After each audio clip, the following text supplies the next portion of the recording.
पर्यटकांची गर्दी आणि झगमगत नाईट लाईफ ही गोव्याची वैशिष्ट्ये आहेत। डिसेंबरमध्ये असंख्य पर्यटक गोव्याला फिरायला जातात। अशा ऐन पर्यटनाच्या काळात 6 डिसेंबरच्या मध्यरात्री गोव्यात मोठी दुर्घटना घडली। या दुर्घटनेने संपूर्ण राज्याला हादरवलं होतं। गोव्यातील अरपोरा इथल्या Birch by Romeo Lane night क्लबला अचानक भीषण आग लागली। या आगीत 25 जणांचा मृत्यू झाला तर अनेक जण जखमी झाले। या प्रकरणी गोवा पोलिसांनी क्लबच्या मॅनेजरसह 4 जणांना अटक केली आहे। या घटनेनंतर सर्वात मोठा प्रश्न होता की हा क्लब नेमका कोणाचा आहे आणि त्याचे मालक कुठे आहेत। पोलिसांच्या तपासात आढळून आलं की क्लबचे मालक प्रसिद्ध लुथरा ब्रदर्स असून आगीची घटना घडताच ते ताबडतोब देश सोडून थायलंडला पळून गेले।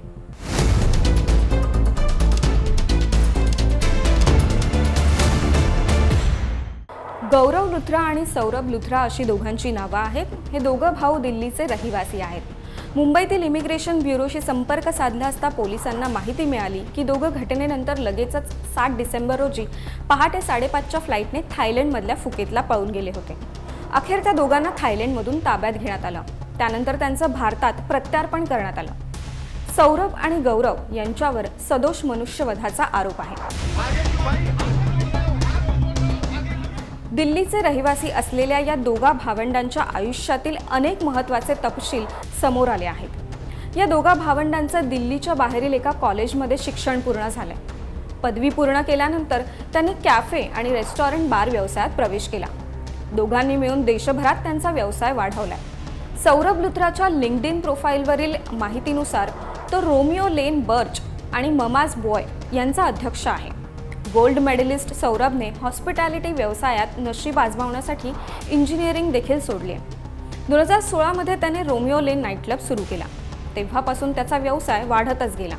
सध्या देशातील 22 प्रमुख शहरांमध्ये आणि इतर 4 देशांमध्ये लुथरा ब्रदर्सचे रेस्टॉरंट्स आणि बार आहेत। गोव्यातील नाईट क्लबच्या आगीत भावना जोशी यांनी पती विनोद, बहीण कमला जोशी, अनिता जोशी आणि सरोज जोशी अशा 4 सदस्यांना गमावल्या। घटनेनंतर ANI या वृत्तसंस्थेशी बोलताना त्या म्हणाल्या की माझ्या पतीने मला जेव्हा माहिती दिली तेव्हा आग खूप पसरली होती। जर क्लबमध्ये अग्निप्रतिबंधक उपाययोजना पुरेशा असत्या तर ती आग एवढी पसरलीच नसती। जेव्हा आग लागली तेव्हा लोक पाण्याचे ग्लास घेऊन ती विझवण्याचा प्रयत्न करत होते। या प्रकरणी जर लुथरा ब्रदर्सना शिक्षा झाली नाही तर लोकांचा कायद्यावरील विश्वास उडेल।